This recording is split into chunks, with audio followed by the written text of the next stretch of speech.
अम्मी, अम्मी।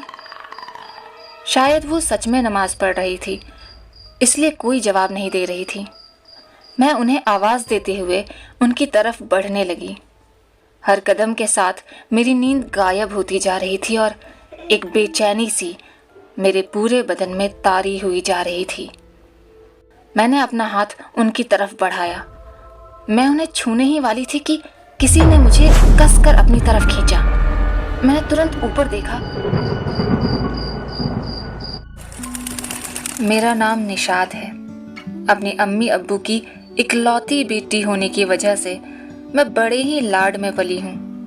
उनकी बातों के उलट काम करना मेरी फितरत थी और यही मेरी जिंदगी की सबसे बड़ी गलती।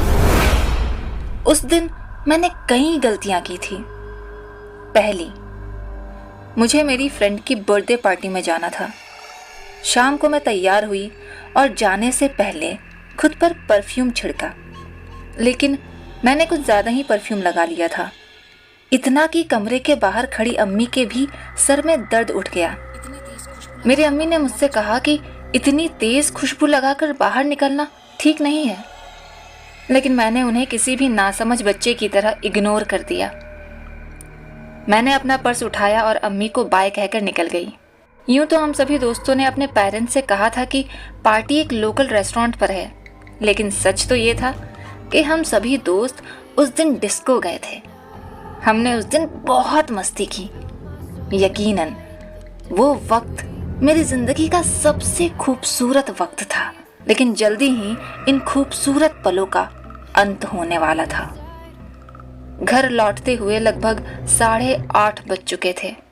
डांट तो पड़ने वाली थी ही, लेकिन हम सभी दोस्त अपने अपने बहाने पहले से ही तैयार कर चुके थे। मैं उस वक्त अपनी एक फ्रेंड सीमा के साथ थी, जो मेरे घर के पास ही रहती थी। हम तेज तेज चल रहे थे। तभी मैंने सीमा से शॉर्टकट लेने को कहा। ये एक संकरा सुनसान रास्ता था, जहाँ पर आमतौर पर कचरा फेंका जाता है। पहले तो सीमा ने मना कर दिया, लेकिन फिर वो मान गई। एक पल को मेरे दिल ने मुझसे कहा कि मुझे यहाँ नहीं जाना चाहिए, लेकिन मैंने अपने ही मन की आवाज़ को अनसुना कर दिया। और ये मेरी दूसरी गलती थी, अपने गट फीलिंग को इग्नोर करना। हमारे यहाँ हर चीज़ करने की कोई ना कोई दुआ होती है। घर से निकलने की दुआ, घर के अंदर दाखिल होने की दुआ। कहते हैं कि दुआ पढ़ने से बुरी शक्तियाँ घर के अंदर दाखिल नहीं हो पाती, लेकिन ज़्यादातर लोगों की तरह मैं भी दुआ नहीं पढ़ती। उस रात भी नहीं पढ़ी, और ये थी मेरी तीसरी और आखिरी गलती। खुशकिस्मती से मुझे डांट नहीं पड़ी। खाना खाने के बाद हम सभी सोने चले गए। थके होने की वजह से मुझे तुरंत ही नींद आ गई, लेकिन आधी रात में मेरी नींद एक आवाज़ के साथ खुली।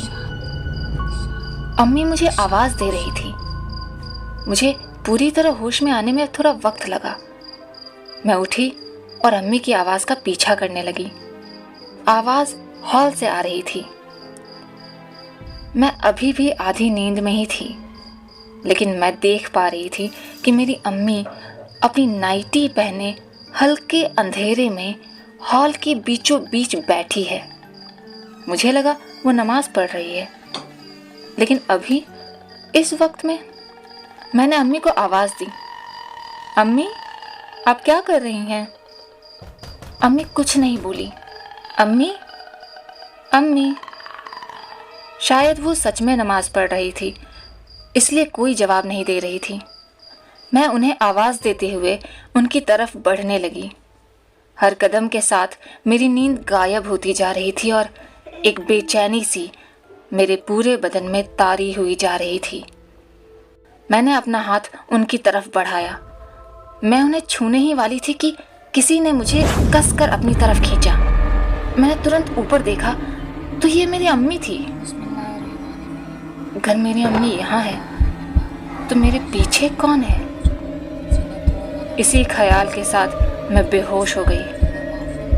जब मुझे होश आया तो मुझे बताया गया कि उस रात एक बुरा जिन मेरे पीछे घर तक आ गया था, जो उस रात मुझे अपनी दुनिया में ले जाना चाहता था। ये मेरे अम्मी के हौसले अक्लमंदी और उनकी दुआओं का ही असर है कि आज मैं सही सलामत हूँ। लेकिन आज भी कभी कभी मुझे अपनी अम्मी के साथ अकेले में डर सा लगता है।